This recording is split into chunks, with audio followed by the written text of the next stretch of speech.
Chapter 5 When It Rains. Sup, man? Chris was walking up to the block toward me, his giant umbrella now being used as a cane to put some extra cool in his bop. It looked ridiculous, him walking up like some potbelly pimp, like Robbie Ray. Chris's backpack, loose, stuffed with books, sagged down to his butt. Chillin', I said, just seeing what was up with you. Yeah, but ain't something wrong? Because you was blowing me up like something was wrong. Man, I ain't blow you up. You was blowing me up, Matt. Chris pulled out his cell phone and counted the text messages I sent him. 9. I was blowing him up, but it was because I was feeling weird. I left church right after we put Nancy's casket in the back of the hearse. Instead of hopping in and riding in the parade to the gravesite, I decided just to walk home. Mr. Ray understood and gave me $30 for the day, and 30 for the day before. Not bad. As I walked home, I started thinking about my life and my friends, and how things had just been crazy with my mom being gone. Everything flipped upside down, and how this just wasn't the way things were supposed to be. It was all supposed to be smooth, and most uncomfortable thing I was never planning to experience was picture day. That's it. Now here, I was by myself, coming back from being part of a pallbearer at a funeral of a girl around my age who I had no idea was going to. And to make it worse, oh man, here it is. I liked being at the funeral. Yeah, weird, but it was like I felt better than anywhere since my mom died. Stuff like that can make you feel crazy. I just wanted to be around a friend, so yes, I blew Chris up. Man, whatever, I said to him now. Look, I got some money. You trying to go get something to eat? I flashed the cash, 10s and 20s. My mother would have tripped if she knew I was showing off like that. Chris tripped too. His eyes bugged out. Man, where you getting that from, he said, as if he expected me I was pushing drugs or something, even though he knew well enough to do I got it in some legit way. I just wasn't that type of dude. Work, fool, I said, folding the bills in half. So we eating or what? Still not cooking, Chris asked. Forget it, you don't want to eat. I stuffed the wad back into my pocket. I didn't say that. I'm just not used to you whipping out stuff up in the kitchen. You only dude. I know that. How's the burn? Chris swung his umbrella at something I didn't see. I'm not in the mood, I said, just pushing the sleeves of my jacket up. That thing was getting hot. You know, that was something me and my mom used to do, our thing. Chris looked down, now tapping the stupid umbrella on the sidewalk as if he was smashing an ant. I got you, it's cool, he said, looking up. So where are we going? Thought for a moment. Chris rubbed his baldy like he was trying to shine it, which he usually did when he was thinking too. But we both knew the answer. It was always going to be Cluck Bucket. We started up the block, our cement world of trash cans blown in the street, stray cats begging, stoop sitters dressed in fresh sneakers, smoking blunts in the broad daylight, old ladies sweeping the sidewalk, tired 9-to-5ers walking slowly to the final stretch before home, the buses and cabs and bicycles and skateboards, the shop owners hollering out 2-for-1 deals, the little girls singing, the older boys laughing, the babies crying, and the two of us moved through it all. Hold up, I said, patting the pockets as we got to the corner of the bodega. I gotta stop right quick. I owe Jimmy some cash. Good to know you'll pay your debts when you get rich, Chris said, laughing. I pushed the door open. The cat jumped from the top of the soups over to the paper towels. Jimmy, how much is 2 D batteries? A woman dressed in business clothes and sneakers asked. $2.50.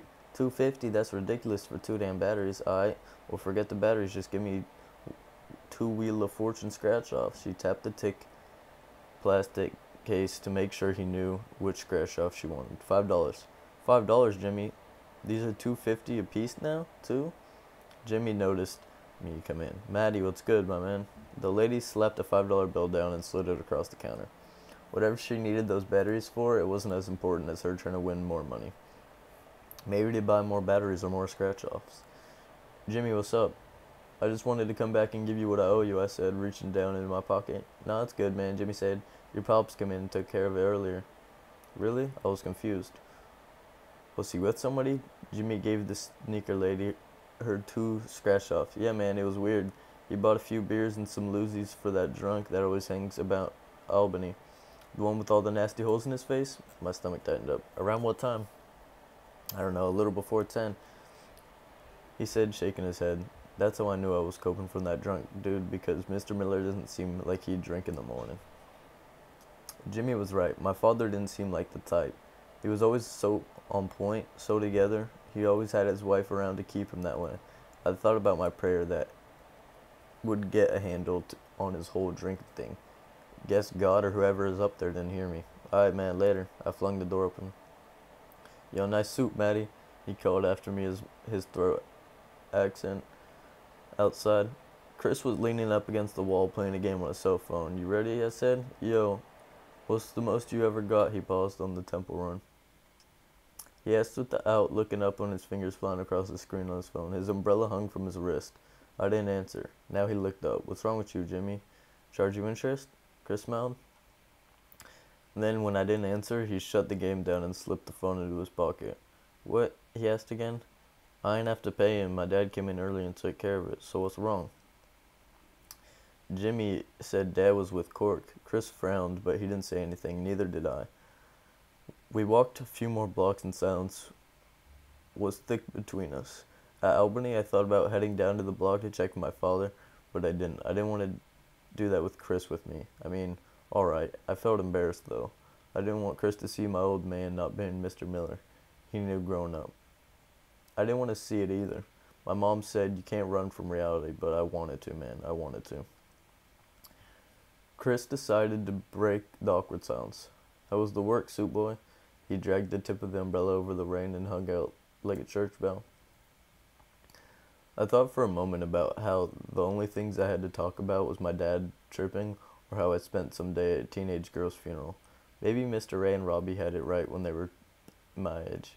I should have been thinking about girls, about skirts, about, as Mr. Ray called them. And maybe they were right about me. Maybe I was different in a weird way.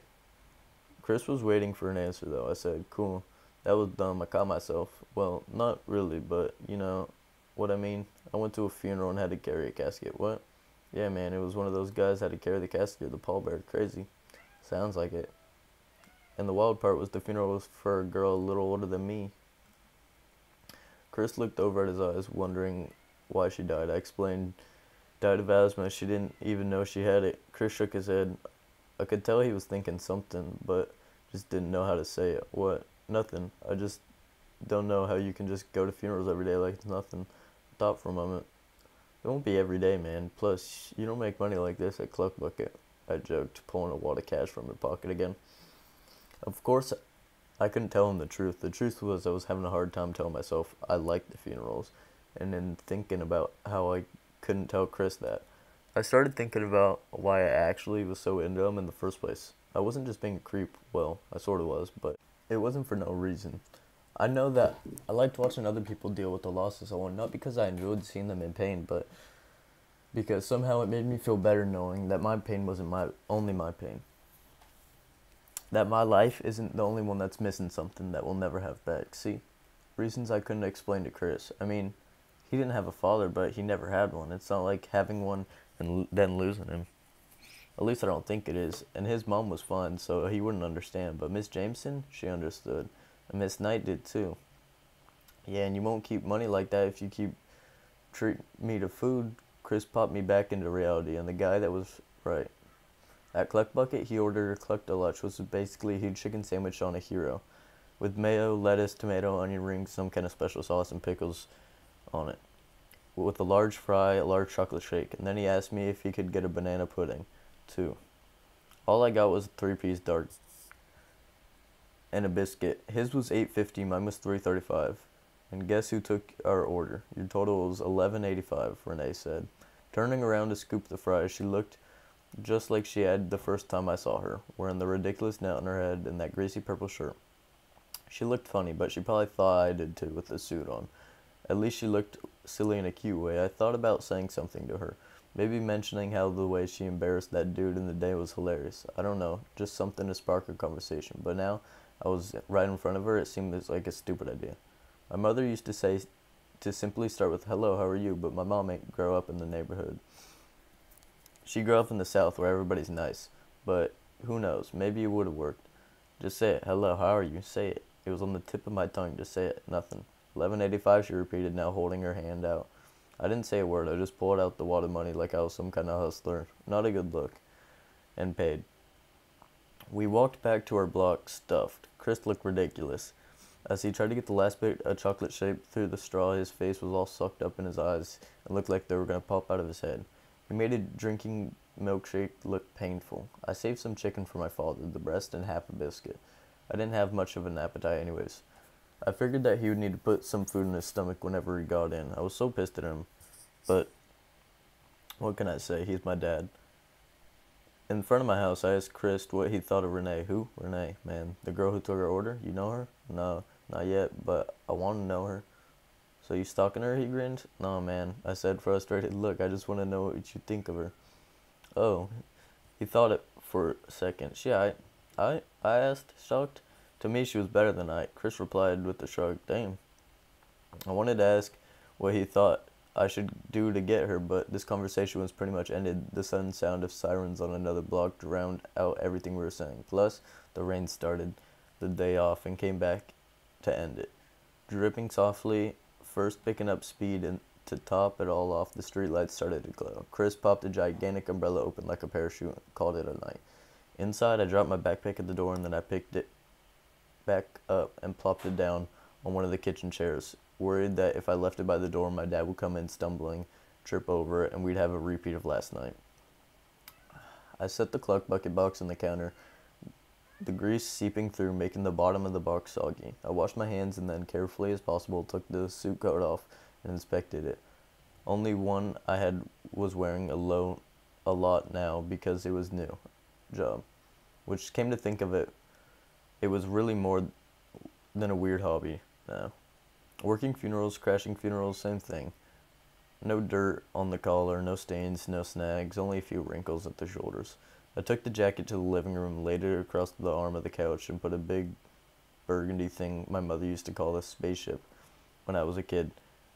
I slipped off my slacks, which was much easier than pulling off jeans, and laid them on the other arm of the couch. And then, just like I was a kid, I flopped on the spaceship, except now I really wasn't hoping it would take me away. I sunk into the couch cushions, took a deep breath, and listened to my empty house, wearing nothing but underwear and socks. It was noisier than you'd think. An empty house. The sink was dripping, the fridge was buzzing, things crackling and creaking as, like my mother used to say, the house settled. The rain came down hard, sounded like television static, and the sirens wailed, so annoying, but the noise I wanted to hear. The sound of someone else wasn't there. I reached for the remote. I wasn't about to go all sensitive and whatnot. Click news, click basketball game. Wish I was more into sports. Click top show, click news, click reality show, TV. One of those shows was the rich parents trying to plan their daughter's 16th birthday. This girl was telling her mother that she wanted to take a private jet from Los Angeles to New York with all of her friends party on the jet. Then, when they got to New York, have dinner with Jay-Z and Beyonce. Wow, my 16th birthday. I had a dinner with my folks at a restaurant they met at. Well, it's not the same exact restaurant anymore, no soul food, but it was good. I remember my mom did her French accent the whole time, as a joke. And when she ordered the side of French fries, the young waitress had a whole story about how the French fries were created in France by her great-great-grandfather. The poor waitress asked for her autograph and everything, and probably still tells that story to customers. Ouch. While all that's going on, her dad inspected fork and knife and plate and glass, since he used to be a dishwasher in that place. Nothing was clean enough. Everything is spotty and streaky. Daisy said they can't even wash dishes right no more. Oh, calm down. She blew him a kiss across the table. Not everyone can be a stud like you. She winked at me. It's machines. Machines can't do everything. They can't replace elbow grease. My dad said, his elbows on the table. I know, babe. Why don't you go back there and show them how it's done? That you can feel way better about. We won't have to pay for this meal, she laughed. We all did. Happy 16th birthday. I settled into the old couch and figured this is how it would be. The last entertaining because, as far as I was concerned, the furthest thing from reality. At least my reality. And that's what I needed. A spaceship and a TV to take me away. And they did just that. Next thing I know, I woke up from a string of drool connected from the corner of my mouth to my chest, and saw some other shows on. I didn't even know I'd fallen asleep. The last thing I remember was the young girl throwing a fit because her mother refused to let her get breast implants for the party. Yikes. I turned the TV off. Sink was still dripping. Fridge was still buzzing. The house still settling. The rain was still pouring. But the sirens were gone. At least that was there. Even though the DVD player flashed 9:26 on the screen, I decided to go to bed. I was exhausted. It's not like I'd done a bunch of work or anything like that, but my mind was just tired and ready to shut down for the night. I climbed into bed, pulled the covers over my chin, and thought for a moment about Nancy, about the way her mother heaved and cried, her sister's poem, Nancy and her sister having snowball fights or water fights in the summer. Was Nancy's boyfriend there at the funeral? What did that feel like for him? Maybe that what it felt like for Dad. Maybe Nancy's boyfriend is somewhere getting drunk right now too. And then I put it all in my mind and reached for my earbuds. Tupac, Dear Mama. And there's no way I can pay it back, but my plan is to show you that I understand. You are appreciated. Halfway through the song, I blinked. At least I felt like I blinked. And when I opened my eyes, I was back in church, back with the old ladies in white stockings, white socks, the fan sitting next to my mother, her own funeral again. The casket was empty, like it was before. She was sitting next to me with her arms again, hugging me tight. I wasn't crying neither, was she? But she was holding me too close. Everyone else was mourning. Miss Jameson was there, and Nancy's mother, and Alicia, and her sister. But my father wasn't there this time. I wondered where he was. Did he choose not to come to his wife's funeral? He wouldn't do that. A knock came from the back of the church, a bang. Someone was pounding on the door. That had to be him, but the ushers wouldn't let him in. He banged again. I stood up. Let him in, I shouted at the top of my lungs. They didn't move. The pounding continued, louder and louder. Let him in, I shouted again, now stepping into the aisle. Let him in. I started walking toward the door. The pounding harder. Pounding. I woke up. Someone was banging on the door downstairs. Banging, banging, banging. I popped up in the bed and realizing the dream was over and I was back to real life. The earbuds had fallen out of my ears. Tupac whispering. My heart felt like I was trying to break free from my chest. More banging. I jumped out of bed and ran to the steps, ready to let my father in. He must have left his keys or lost them. Yeah, he probably lost them. He's banging so hard because he's drunk.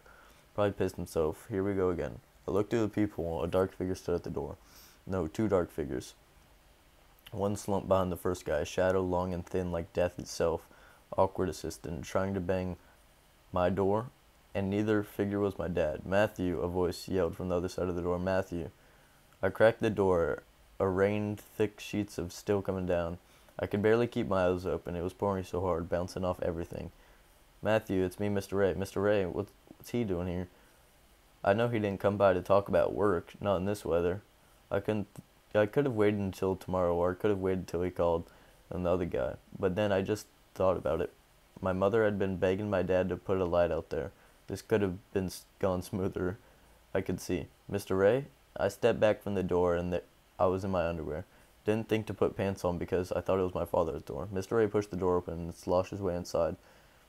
The man behind him still hidden, almost as if the guy was purposely trying to hide himself from me. Matthew, Mr. Ray said, slid the wet hat from his head. I'm sorry for popping up on you like this. I tried calling, but the phone rang and rang. Tupac, the rain. Everything was so loud. Mr. Ray stepped in aside and yanked Quasimodo from behind him. The man lifted his head. You know when a person has a unique feature on their face? It's always the first thing you see. Like if someone has a mole or a birthmark or a scar on their face, always what your eyes go to. The person had a special thing. Well, maybe not special, but something you would recognize. Holes, like tiny spoons have been dunked, spoonfuls of their cheeks. Cork. But listen, we gotta go get you to the hospital, Mr. Ray said. Straight to the point. What? Your father is in the hospital. Mr. Ray paused, his face dripping his eyes. He's been hit by a car. I felt like I suddenly couldn't breathe. My eyes started to blur. I was having another one of those moments, just like when I walked into my parents' room a month ago when I saw them sitting on the bed holding each other. My mother trying to keep it together, asking me about those stupid senior pictures right before she told me she had breast cancer. I remember asking God not to let it be what I knew it was. And here it was again, asking for the same thing. Not again, God, not again. Is he okay? Is he hurt? I pleaded, my voice high and shaky. I don't know. We have to go, Mr. Ray replied. He looked at me, the same face he gives people who've come in for a funeral service. I'm sorry for your loss face. I don't remember getting dressed. I just remember in a flash being Mr. Ray's big black car. Cork sat behind me. The leather made a weird sound and it like a fart every time he shifted a position. The smell of damp liquor and sifted through space left between the three of us. Cork still hadn't said a thing. Mr. Ray adjusted the rear view mirror. You know, he was with your father today. Mr. Ray continued. And Matthew, it really doesn't matter what they were doing, but he stopped and looked at his younger brother through the mirror. You know what? You should tell him, Mr. Ray said to Cork, his voice suddenly steely. I started straight ahead, and the rain poured down onto the windshield, the wipers working double time. He was just trying to get home, Cork said softly, his words slurred. His voice made the hairs stand up on the back of my neck. It started to rain. He just was gonna try to make it home before it got bad. I twisted my mouth up to hold in my anger and my fear. You would think after a new drinking buddy gets hit by a car, you should sober up. Tell him what happened, Cork, Mr. Ray demanded. It was no use. Cork was fading in and out. Cork, Mr. Ray barked. Mr. Ray, can you just tell me, please? I said, my voice cracking. I need to know what happened to my dad. The tears were making their way up. Mr. Ray sighed, completely and disappointed, embarrassed by his brother. He was trying to come home, and at least that's what Cork said. He said they were hanging out on Albany, and the rain started, so Jackson left. But when he got to the corner of Fulton and Albany, he lost his balance and stumbled into the street. Gypsy cab got him. My eyes started to string. He was a drunk, I said. Now we don't know that, Matthew, Mr. Ray said quickly. No. I wasn't asking, I was telling you, Mr. Ray. He's a drunk. I don't know why I said it, but I did, because I knew it was true. Chapter 5. This chapter shows Matt getting money and treating him and his best friend to food shortly before heading home when it starts to rain. He was woken up by Mr. Ray banging on his door to find out his father has been hit by a car. His father couldn't take the loss of his wife and had been drinking too much for his own good. Alcohol is very common for people to turn to when experiencing grief. People look at it as an easy, quick way to take the pain away.